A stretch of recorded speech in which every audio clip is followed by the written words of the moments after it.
Good morning, New York. Yesterday, the storm that our city had spent days preparing for finally arrived. Snow fell across the 5 boroughs, temperatures dropped, winds gusted. The forecasts were largely accurate. Nearly a foot of snow accumulated in parts of our city. And yet today, our city is up and running, thanks to the plans we put in place and the countless city workers who delivered on them. The strength of our response is a testament to all of those who put in long shifts, clearing snow from our parks, keeping our public transit running, and responding to emergencies. Over 5,000 sanitation workers traversed our 6,000 miles of roadway multiple times, using 2,500 pieces of equipment to plow snow, pour brine, and dispense tens of millions of pounds of salt. Every street in the city was plowed.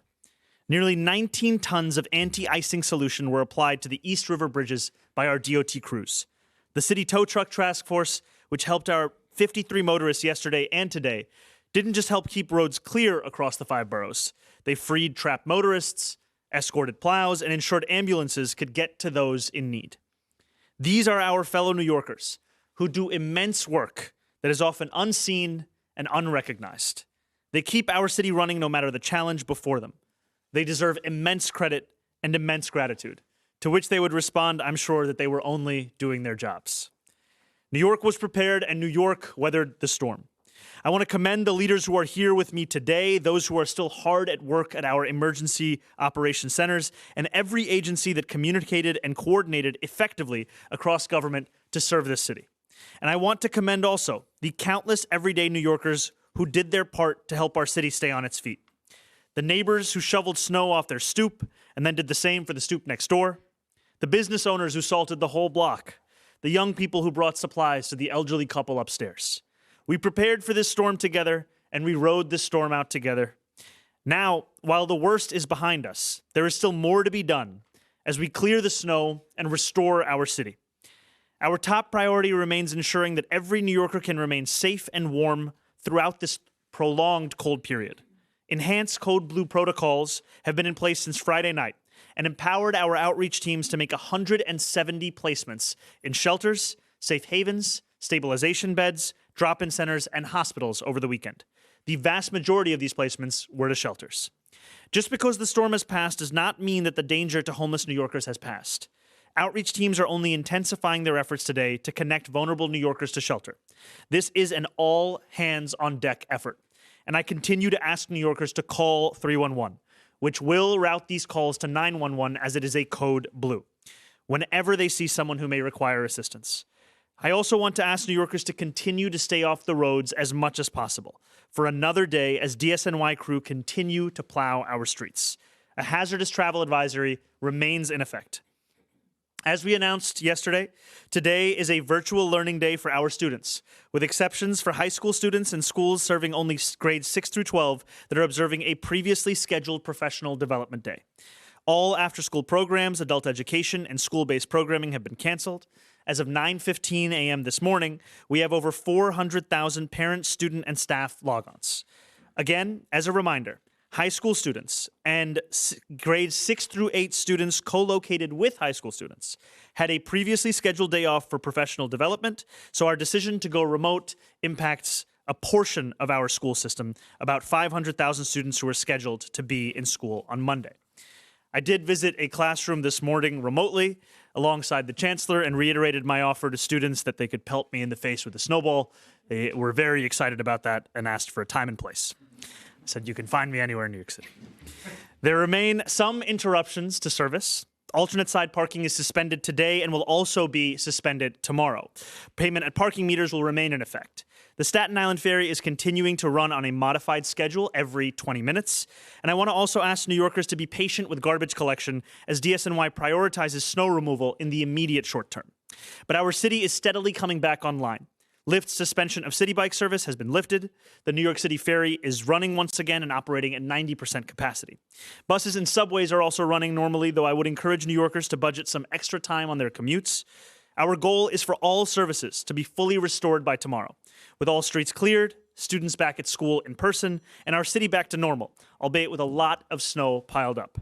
I am grateful to all the New Yorkers who heeded our guidance to stay inside and to practice caution, and to every person who contributed to the citywide effort that allowed us to endure this storm successfully. Please continue to monitor the cold temperatures that we are expecting over this coming week and to look out for one another. As always, New York, stay warm, stay prepared, stay safe. Thank you very much. Now our Chancellor, Kumar Samuels. Hello, good morning. So this morning, I not only logged on with the mayor to a class where we read The Snowy Day, I also logged on with my own daughter before I left home. And so I was pleased to announce that both times we were able to log on, like most of the rest of the city, to our classrooms. Things have gone very well this morning. It was a smooth start to the day. Students were able to log into their virtual classroom quickly and get right into their school day. Schools and families who've been having any issues can call 718-935-5100. I've known that number forever, even as a principal. And so we also have 8,000 staff who are, on the ground spreading salt, deploying plows and shoveling to make sure that tomorrow we will be ready for school. And I tell all those people, thank you so much for your work. Thank you so much for your support.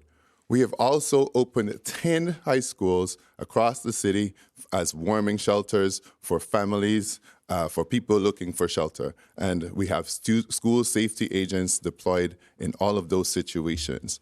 New Yorkers, your schools are a part of the city's ecosystem. We remain connected today, and we will continue to remain connected, and our schools will be ready for opening when the weather permits. Thank you very much.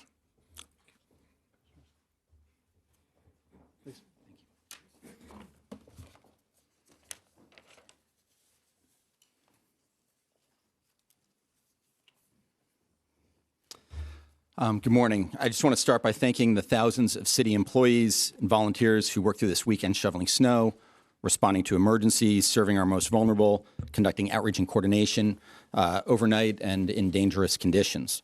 From sanitation workers, first responders, DOT crews, park staff, to my team and emergency management, these people really showed up when we needed them most. And at the same time, this weekend tested us in more ways than one.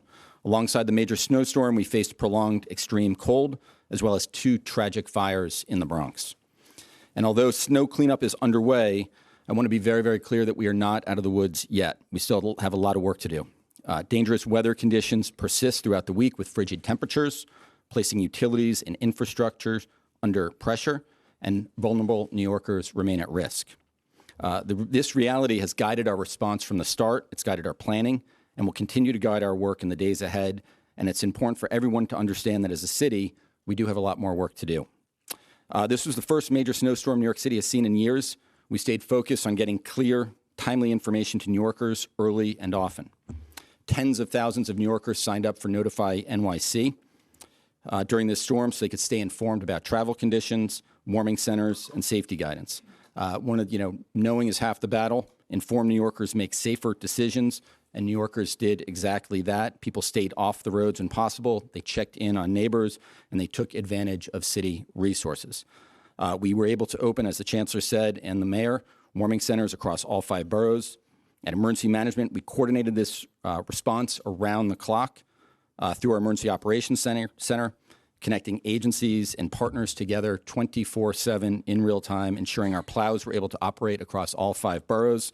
Emergency crews, police officers, ambulances were able to respond and serve.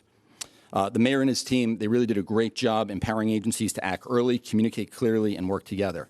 The support we received from City Hall throughout these emergencies allowed our agencies to coordinate quickly, act early, and respond efficiently. This made it possible throughout the day yesterday and overnight to move resources where they were needed most, keep New Yorkers informed, and unified our response. As I prepare to step away as commissioner, I want to just say how lucky I have been alongside the team at Emergency Management and all of our sister agencies. I found that, I found that government really is truly at its best when it's a team sport. We've tackled this team just about everything from, supposed to get emotional in 2 weeks, not today. Everything from one of the largest humanitarian crises this city that has ever arrived on our shores, tragic mass shootings, a tragic shipwreck.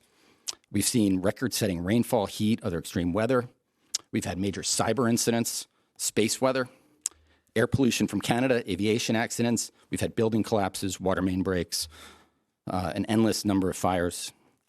Up until now, my amazing First Deputy, Christina Farrell, and I have had it all, except a major snowstorm.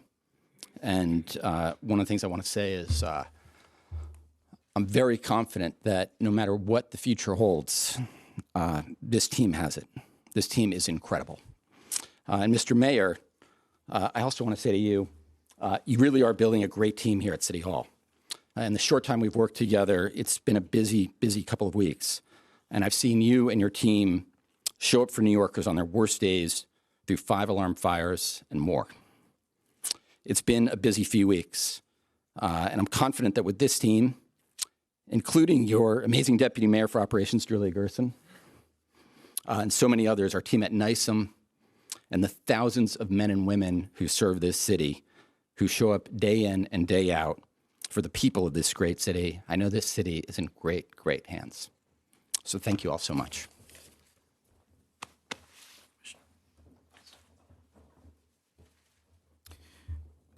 Good morning. Yesterday, 5,000 sanitation workers showed up to drive plows and spread salt on highways, roads, and bike lanes. While everyone else was warm inside or having fun in the snow with loved ones, they were working around the clock to help keep New Yorkers safe. And they're still here. We remain on a full force 24/7 operation for several days to come as part of a full cleanup following the storm. It was the largest and most intense winter storm to hit New York City in about 5 years, and I want to remind New Yorkers about what to expect from a robust DNCY operation following the storm. Last night and today, we plowed every single street multiple times, running routes consistently and repeatedly based on conditions on the ground.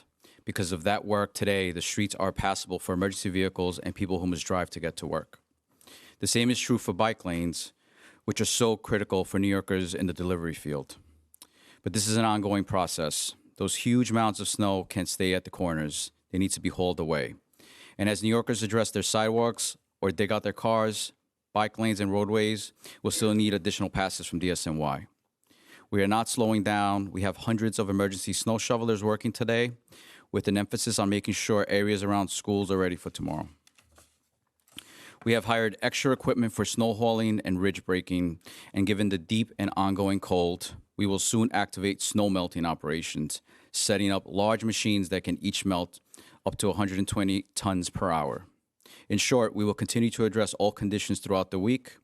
Property owners, please remember to shovel and salt your sidewalks so that pedestrians can get where they need to get to safely.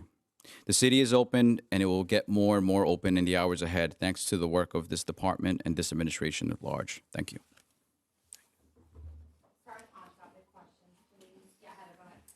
Hi, Mayor. How are you? Hi, how are you, Heather? I just want to address the 2 fires in the Bronx.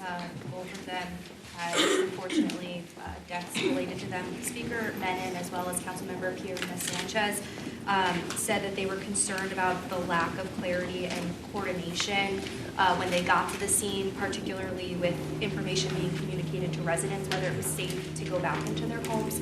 Just wanted to get your response on that. And particularly in District 14, they've seen a number of fires.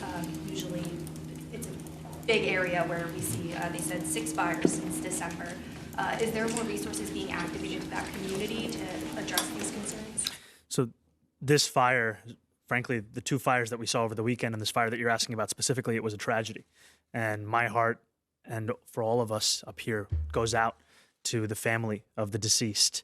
The FDNY was at the scene of that fire about 5 minutes after the call was placed. The fire was under control within about 80 minutes. And right now, the FDNY is conducting a full investigation, as they do. The preliminary cause that's been shared with us at this point is that of electrical wiring.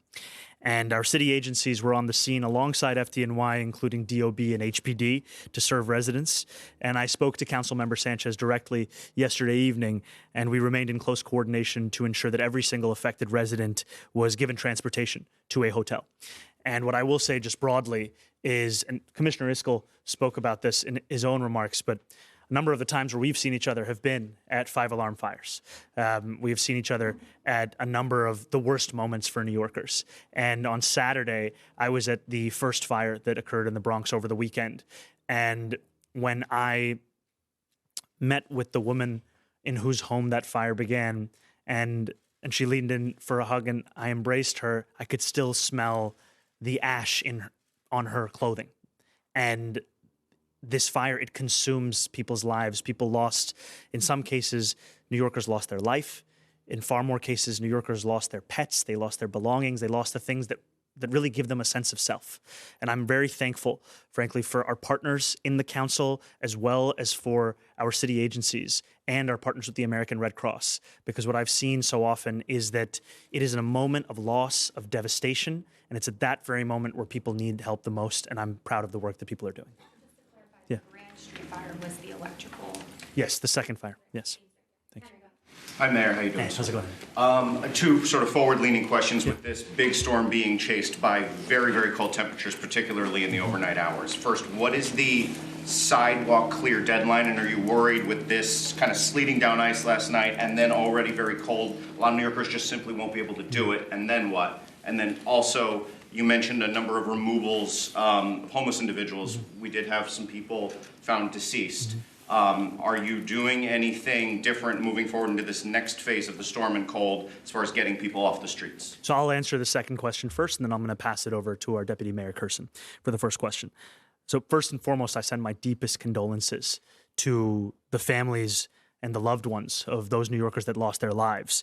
Any loss of life is truly a tragedy, and that's why we're continuing to urge New Yorkers to get to a safe and warm location, and also if they see anyone who is in need of assistance to call 311, because as we are under a code blue, those calls to 311 are then rerouted to calls to 911. Now, what it means to be in a code blue, which continues today and will continue this week, is that shelters have relaxed their intake policies. Whereas typically you might have to go through a set of paperwork or processes, have to go to one shelter to go to another. What we are seeing for a code blue is that no one is turned away from these kinds of shelters. And that is a large reason why we're seeing the successful placement of more than 170 New Yorkers into a wide variety of places, vast majority being shelters. I also just want to say a deep note of gratitude to our city workers, especially at the Department of Homeless Services, who have been conducting outreach to homeless New Yorkers every 2 hours across the city. And what we are seeing, that this is also a reminder that if anyone sees someone out in the cold, call that number, connect them with services. We don't want New Yorkers to be out there. Yes, thank you. So we are looking for people to have cleared the sidewalks in front of their property before 11 a.m. this morning or as soon as possible. And if people see sidewalks that are not cleared, please report that to 311. Thank you. And I'll just say before we go to the next thing, this is also an opportunity to help for New Yorkers to help others in need. Today, this morning, when we asked students what they were going to do, a number of them spoke about snow angels, spoke about throwing snowballs, and there were also a number of students who spoke about helping their parents with shoveling. And I think that, yesterday as we were heading back from our press conference, I saw there was about an 85-year-old woman in Astoria who was struggling to shovel, and a very young neighbor of hers came over and started to help her, and then we helped together. And that's the kind of city that we also love and know. Good morning, Mayor. I like your Timberlands, by the way. Thank you. New York City snow here. This is one of the first big challenges of your administration. What have you learned so far about yourself, about your leadership style, and also what have you learned about the city resources, the readiness, what's still needed, what really excelled? What have you learned so far? Well, I think one of the key things that I've learned is just the immense amount of work that city workers have been putting in. most of our attention when it comes to a storm like this is when the snow is falling. But the only way that you can actually respond to the level of snowfall we saw is that if you're prepared for it. Yesterday, the first snowfall hit Staten Island at 5 a.m. Sanitation trucks were out salting across the city at 5:10 a.m. That's only possible because they made the decision. And I really want to say also thank you to our commissioner for increasing staffing of our 12-hour shifts, first to 2,000 sanitation workers per 12-hour shift, and then to 2,500 sanitation workers per 12-hour shift. And yesterday when I went at 6 a.m. to welcome a number of the sanitation workers who were coming back from a shift, we're about to go on to another shift for the shift change, what I saw also were the men and women of this city who so often are not recognized in the work that we're talking about. Our city government's ability to meet this moment, it is in part because of the leadership of everyone up here, and it is also in large part, frankly, because of the work of the men and women whose names most New Yorkers will never know, whose work they will never see. And I also think the other thing I'd say is for all that's said about our city, that we are always in a hurry, that we are brash, that we are rude, what I think sometimes gets missed is just how much New Yorkers care for each other. And yesterday, as I went through the city, I saw so many New Yorkers who were just lending a helping hand to people whose names they didn't know, whose stories they didn't know, but all they knew about them was that they too were New Yorkers. They too deserved a helping hand. We are listening in there as New York City Mayor Mamdani is answering questions on the preparations and the efforts underway to clean up after this winter storm. A live look here from Manhattan as we step away for just a moment.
Welcome back to Live Now from Fox. I'm Stephanie Quinue. We're going to head right back to New York City, where Mayor Mamdani is providing an update as New York City continues to dig out from the historic winter storm.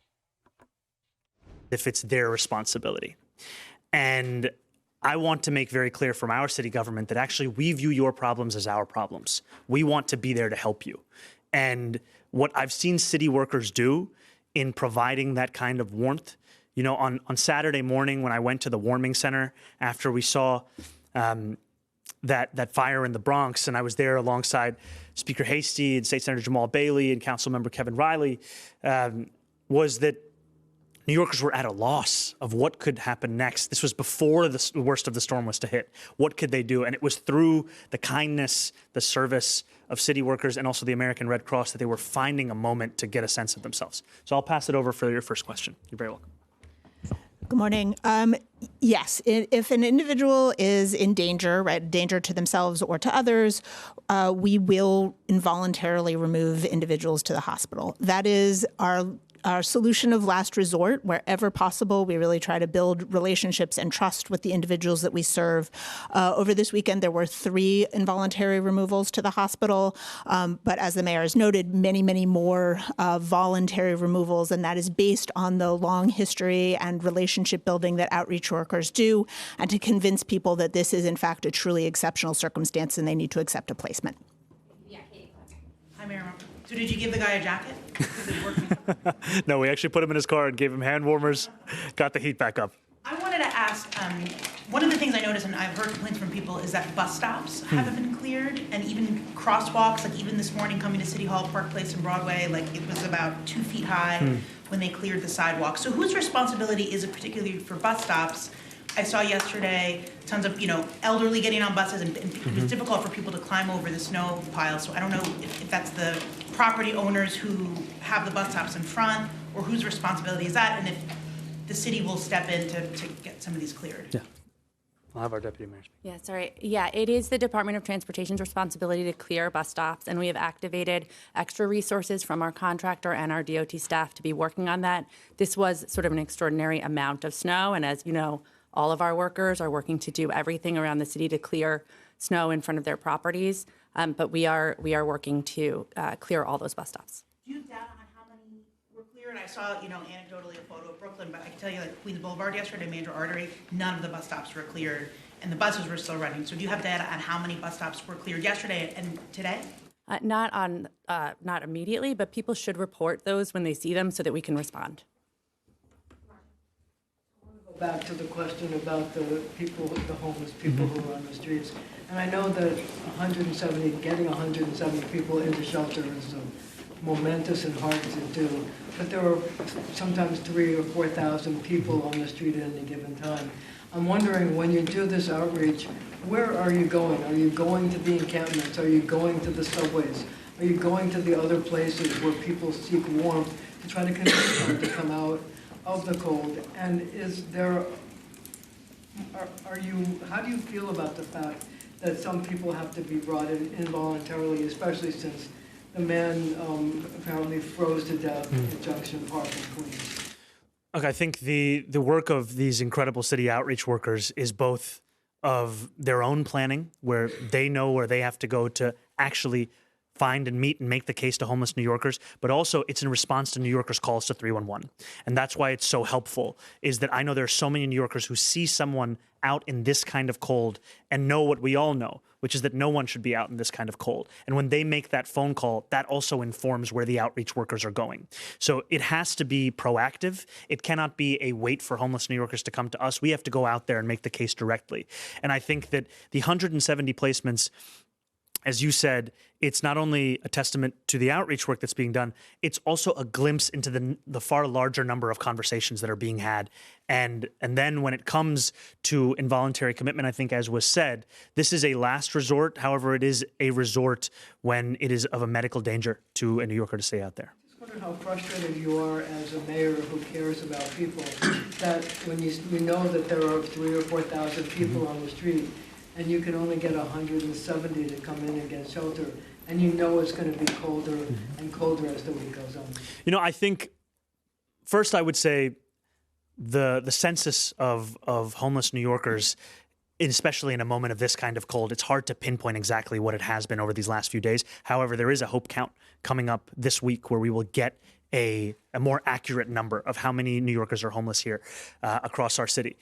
For me, this is a moment where the city can show itself as a government that can meet the needs of New Yorkers, and also one that has to listen to New Yorkers. Because, Marcia, you had flagged in the past that you'd spoken to a homeless New Yorker who didn't want to go to a shelter because they didn't think that they would be offered a single bed on their own. And so part of our outreach has also been, how do we ensure we're offering a wide variety of options for a New Yorker to come in? Because the most important thing is to get that New Yorker off the street, get them into the warmth. I can tell you that the cold, we pride ourselves on being tough in this city, but after 8 years of not facing this kind of cold, we might be numb to what it actually means for people. And the other thing I would just say is the dangers are not just in the conditions, but also how we respond to the conditions. So for those who are shoveling and who have been shoveling, we remind you to give yourself multiple passes at that snow, not to try to get it all done in one go. The FDNY has also shared with us, in the past, there have been medical emergencies as a result of not taking the correct approach with snow shoveling. And don't find your form from the way that I do it. Today, because that man that I spoke to, Yeah. your staff actually got him a single bed, and he went in and got shelter, so he wasn't on the street because of your action. Thank you, Marsha. That was also because of you having flagged that. I appreciate that. Yeah, Mr. Mayor, you seem to have been all over the place yesterday. Can you talk about that and where you went and what did you want to see or look for or look at? And number two, do you plan on having all schools open tomorrow? That is our hope, and that's what we're planning for right now. We will share as soon as we get to the definitive. I will tell you that, yesterday began early, but frankly, that's the time it began for many New Yorkers who are working hard, right? I was out of the house, I think, before 5 a.m. We headed out to the shift change, and then from there at the shift change, we went to Central Park, where we saw a number of other workers who were hard at work shoveling. From there, we went to a press conference, and then from there, we drove through a number of neighborhoods just on our way back to just keep an eye out. And so there was one instance where somebody was trying to get their car out. We all got to a shovel, helped them out. There was another where somebody, this was at a NYC development, was trying to get their car in. And we met them at the beginning of the parking lot. They had an entire bed of snow. It was, an uncle and his 3 nephews with 1 shovel. And so we got to work and helped him in. We drove into Queens. We met a man whose tires were far too low and he was not able to drive through the street. So we shoveled, we got him out. And then we were about to call sanitation. And then there they were. There were 2 plow trucks that were just right there coming in at the perfect time. We went through Astoria, and this is all on the way back to Gracie. And that's where we saw this 85-year-old woman who was trying to shovel. There was a 20-something-year-old young woman who was helping her. Then we started to help her. There were a whole number of situations that we saw. But I think at the heart of it was just, yesterday was a glimpse into what city workers do every single day. And truly, the depth of my appreciation, I don't know if I can fully communicate it, because they are doing the impossible, they are doing the incredible, and for them, it's the ordinary. And that's just a testament to the incredible people we have here and the leadership that also leads them every single day. Yeah, Thank you. Hi, Mr. Mayor. Hi, Liz. How's it going? Good. I spoke to Queensborough President Donovan Richards last night, and I asked him for his assessment. He said as of last night, he would give you an A. But one thing he was seeing, and he acknowledges this is not the city's responsibility, but he got complaints of people being stuck on the highways. And I was wondering if that was something that the city noticed too. And his question was, could there have been better coordination between the city and state on clearing those highways and getting people moving? Because he said his own mother got stuck on the highway. Yeah. I'll just pass it over. As Commissioner Iscol mentioned, in our Emergency Operations Center, we had dozens of agencies represented, including state agencies, and actually the tow truck task force was coordinating tow trucks across the city, including on highways that are maybe state-owned. And so we were responding in real time to everything that was happening, city, state, even some federal-level coordination.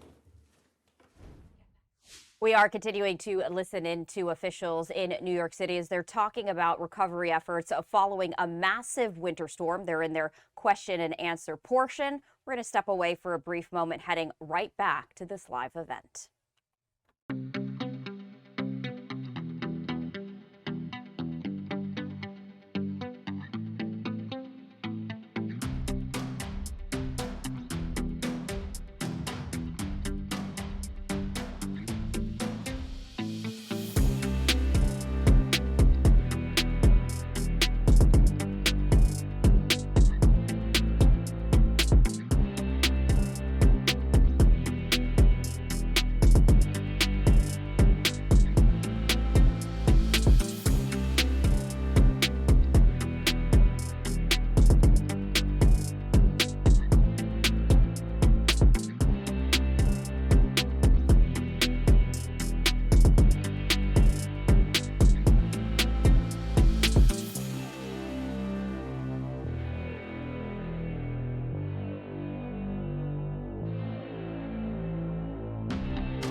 You're taking a live look in Manhattan at this hour. Still very cold temperatures after New York City, and cities across the United States continue to dig out from a massive winter storm.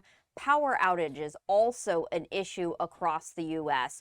We're going to head back to the live news conference with New York City officials and Mayor Mamdani as they talk about their efforts. About politics, really what they want to know is, can you meet their basic needs? And I think what city workers showed yesterday is that we can. And it's only possible if you take time in advance to prepare for something like this. And so when I look at these commissioners, when I look at the heads of these agencies and departments, what I also see are not what they did, frankly, on Sunday or even on Saturday, but frankly, what they were doing on Thursday and Wednesday, the calls that they were having, the plan that they were having, procuring, additional salt for the city just in case. We had to be ready for every eventuality. We were talking about a wide spectrum of possibility of snowfall, and I wanted to make sure that if anything, we were over-prepared and we were over-communicating to New Yorkers, because what we did not want to have happen was that a New Yorker would go about their day on Sunday without knowing that this would be the coldest weather they'd seen in 8 years, without knowing that this would be the largest snowfall we'd seen in years. We wanted every New Yorker to know that. And I'm also appreciative of those that are working behind the scenes. I've had a few, opportunities to meet them, but even the incredible men and women who run Notify NYC. Right, more than 1 million New Yorkers are signed up to a texting system, which you can also join by texting Notify NYC to 692-692. And when you do so, you get updates that can even be localized to your zip code. And that helps New Yorkers stay abreast. And I'd also just frankly say thank you to the press corps, because oftentimes the questions that you're asking are amplifying the concerns of everyday New Yorkers. And so that helps it bring it to the attention of city government. We want our government to be a responsive one. We want it to be an excellent one and an efficient one. And I'll just pass on the question about your first question. I think that the difficulty we have, frankly, is that it is still too early to attribute the cause of death, and therefore it's too early to tie it to the storm specifically. But as soon as we have those autopsy results, which we anticipate at sometime soon, we will be able to answer both that question and the earlier questions. You said that all of the individuals, or most of them, had an interaction? Some of them. Some of them, Okay. yes. Had an interaction with the shelter system. Yeah, go ahead. Mr. Mayor, thank you. Any sense of the cost that this storm cost the city in terms of sanitation, extra overtime? I'll just note that it's not over, so we're still doing our response, and we'll be doing that throughout the week, but also we will do whatever needs to be done to make sure New Yorkers are taken care of. That's the most important thing. Yeah, well, Paul and then Hannah. For the Deputy Mayor for Operations, I was wondering if you could walk us through a little bit about what that 311 review looked like of prior storms, and what sort of neighborhoods you identified, and how to characterize the response to this storm. Okay, so we have a monitoring capability to be looking at 311 complaints as they are happening during the storm in real time, and we also did a review of 311 complaints over the last few storms. We specifically wanted to focus on complaints around properties that we own to make sure that we're doing our part. And then we let all of our agencies know the specific locations that were issues in the last few storms so that they could target those locations and make sure that they were clearing sidewalks in front of city-owned property. We want to make sure we're doing our part as we're asking New Yorkers to do their part as well. I'm wondering, you've mentioned that you're planning to reopen schools tomorrow. We're talking about clearing the sidewalks. Is there a concern about refreezing overnight? Have you spoken with the Chancellor about the possibility of another day of virtual learning? And when can families expect to get an update, if there is one, as far as virtual learning? So I think this is part of what the Chancellor had shared earlier, which is that right now there are hundreds of DOE employees who are also supplementing the work of DSNY, as well as many other city agencies and departments, in clearing the snow right outside of schools to make sure that it is safe for students to actually return. I think that's just, to be clear, that's what drives all of our decisions, is safety. That's why we made the decision for today to be remote, because the conditions were so hazardous that we didn't want there to be so many more New Yorkers who were out having to come to school. We're going to be sharing that decision with New Yorkers soon, around tomorrow and the days to come. However, what I will say is that is our hope, is to ensure that we return to in-person learning. We have time for a few more. Yeah, Moses and then Tim. I wanted to ask about power outages and if you've talked to the state about reaching out to Con Ed, and do you have any tips or advice for the New Yorkers with current outages out in parts of Brooklyn? Can you say the last part one more time? Do you have any tips and advice for me? Tips or advice for the New Yorkers that are currently in the cold because of the outages? I think the first thing I would say is to call 311 immediately. The city wants to know if you are facing any kind of an outage of this kind. It is also our job to help you respond to this. And yesterday when we had an emergency briefing, we also had representatives from Con Ed there as well. And because it is critical for us to not just work as a whole of city government approach, but frankly, an approach that encompasses everything that affects New Yorkers' lives. They're affected by state government decisions, city government decisions, by private companies' decisions, and so we want to actually have that cohered. So the number one thing would be call 311 if you're facing an outage. The city wants to know, the city wants to help. And the other thing I would just say, I've spoken a lot about safety in the context of staying inside, staying warm, avoiding unnecessary travel. I would also say in a moment of immense cold that to be mindful with space heaters, that you do not leave them running unattended, and that you also do not have them operating within 3 feet of something that is flammable. Thank you. All right, last one, Timmy, go ahead. So yesterday you told students they could throw a snowball at you if they were upset. Has anyone done that yet? Not yet. A number of the kids this morning were very excited about it. So I feel like it could occur at some point today. Just on my toes. All right, sorry, just one more right here. Yeah. I just had one off topic. Oh, hey, Sally, how's it going? Good, how are you? Doing well. Last week, we reported that your law department is suing to stop the production of this TV show Behind the Badge, as well as Kaz Daughtry is going to Homeland Security. So I just had two questions. One, are you in touch with Mr. Daughtry at all in his new position or soon to be new position? And two, have you seen the footage of this show, and do you have any reaction to how much access these camera crews got to crime scenes? So I am not personally in touch with Mr. Daughtry, and I have not seen the footage myself of this show. I can tell you, however, that we're continuing a pre-existing law department policy on their action that they're taking. Okay. Thank you all so much.